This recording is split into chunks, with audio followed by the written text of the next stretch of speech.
آج میں نے آپ سے خدمت میں ایک اپیل کرنی ہے، وہ یہ ہے کہ ہم نے نا آج اس جمعے میں عہد کرنا ہے کہ ہم نے جھوٹ نہیں بولنا۔ ایک دفعہ ہم نے بچے سے کہا تھا، مجبور تھے، شاید بڑے مجبور ہوں گے ہم، کسی صاحب نے نا بڑی مجبوری میں ایک دن اپنے بچے سے کہہ دیا، وہ باہر آیا تھا بندہ پیسے لینے، اس کا قرض دینا تھا، تنگ دستی تھی، مجبوری تھی، تو اس نے کہا بیٹا ادھر آ، اسے جا کے کہا ابو گھر نہیں۔ آپ نے ایک دفعہ کہا، پھر آپ ساری زندگی روئیں گے کہ پتر میرے ساتھ تو سچ بولا کرنا، لیکن وہ نہیں بولے گا۔ یہ جھوٹ اتنی بڑی مصیبت ہے۔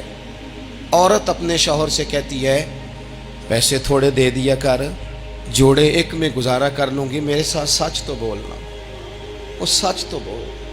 تو اگر لاہور جاتا ہے تو مجھے لاہور کا ہی بتا کے جا، میرا رشتہ پیسوں سے نہیں اعتماد سے جڑا ہے۔ ماں کہتی ہے ماں بیٹے سے، پتر سچی بات تھوڑی کر لیا کر، سچی کیا کر۔ سچ ختم ہو گیا۔ اب لوگوں نے جھوٹ کا نام بدل دیا ہے، کہتے ہیں میں نے بہانہ کر دیا تھا۔ او بھئی آپ نے جھوٹ بولا تھا، صاف صاف کہیں، نام بدل دیا۔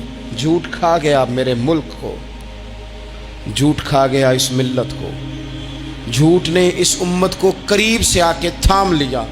ہم بڑی آزمائش میں ہیں، ہم مطلب ہر شخصی الا ماشاءاللہ، ہر شخصی، آپ کسی شخص سے کوئی معاہدہ کرتے ہیں، کوئی چیز بنانے کی بات کرتے ہیں، خریدنے کی بات کرتے ہیں، وہ جو کہتا ہے اس پر پورا کیوں نہیں اترتا؟ وہ غلط بات کیوں کرتا ہے؟ میرے نبی پاک علیہ السلام سے پوچھا گیا مومن بزدل ہوتا ہے؟ حضور نے فرمایا ہو جاتا ہے، کبھی یہ غلطی آ جاتی ہے۔ حضور مومن کنجوس ہوتا ہے؟ فرمایا کبھی ہو جاتا ہے۔ یا رسول اللہ مومن جھوٹا بھی ہوتا ہے؟ تو میرے رسول فرمانے لگے نہیں، میرا کلمہ پڑھنے والا ساری غلطیاں کر سکتا ہے، میرا مومن جھوٹ نہیں بولا کرتا۔ مومن جھوٹ۔ ابو سفیان کو کیسر روم نے، ہرقل نے اپنے دربار میں کھڑا کر کے کہا ابو سفیان ابھی کلمہ نہیں پڑھتے تھے، تمہارا کوئی رشتہ ہے نبی پاک سے جنہوں نے مجھے بھی خط لکھا ہے کہ مسلمان ہو جاؤ؟ کہنے لگے ہاں میں چچا ہوں رشتے میں۔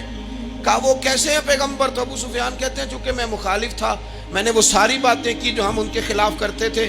اس نے آخری بات پوچھی، اس نے کہا ابو سفیان یہ بتا کہ وہ جنہوں نے اعلان نبوت کیا ہے کیا کبھی انہوں نے جھوٹ بھی بولا ہے؟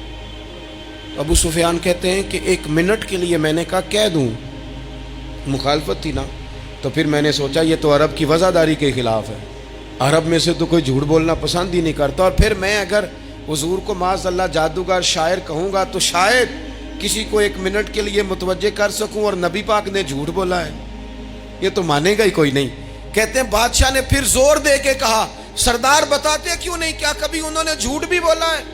ابو سفیان کہتے ہیں میرے ہاتھ میں چھڑی تھی، میں نے زور سے زمین پہ ماری، میں نے کہا وہ میرے رشتے میں بھتیجے ہیں، میری سخت مخالفت ہے، میں ان کے خلاف میدانوں میں نکلتا ہوں، جنگیں لڑتا ہوں، کبھی وہ غالب آتے ہیں کبھی ہم آتے ہیں، لیکن میرے سامنے وہ پیدا ہوئے، میں نے ماں کی گود میں بھی دیکھا، دادا کے کندھوں میں بھی دیکھا، چچا کے گھر میں بھی دیکھا، سیدہ خدیجۃ الکبریٰ کا دولہا بنے بھی دیکھا، ان کی 4 بیٹیاں ان کی گود میں کھیلتے دیکھی، اعلان نبوت کرتے دیکھا، لوگوں کو مخالفت کرتے دیکھا، میرے سامنے ان کے مقدس بال سفید ہوئے، میرا اختلاف اپنی جگہ، پر بادشاہ میں قسم اٹھا کے کہہ سکتا ہوں اس محبوب کی زبان سے جب بھی نکلا ہے حق اور سچ نکلا ہے۔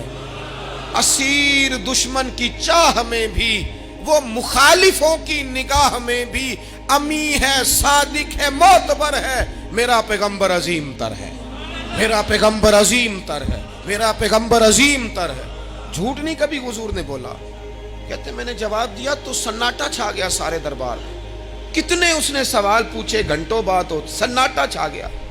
اور پھر بادشاہ نے اپنا پرنا اٹھایا، چادر اٹھائی، کندھے پہ رکھی اور جانے لگا، تو میں نے پیچھے سے پلٹ کے کہا بادشاہ اتنے تو نے سوال کیے، اتنے میں نے جواب دیے، رزلٹ کا بھی تو اعلان کرنا، نتیجہ بھی تو دینا، کیا نکلا؟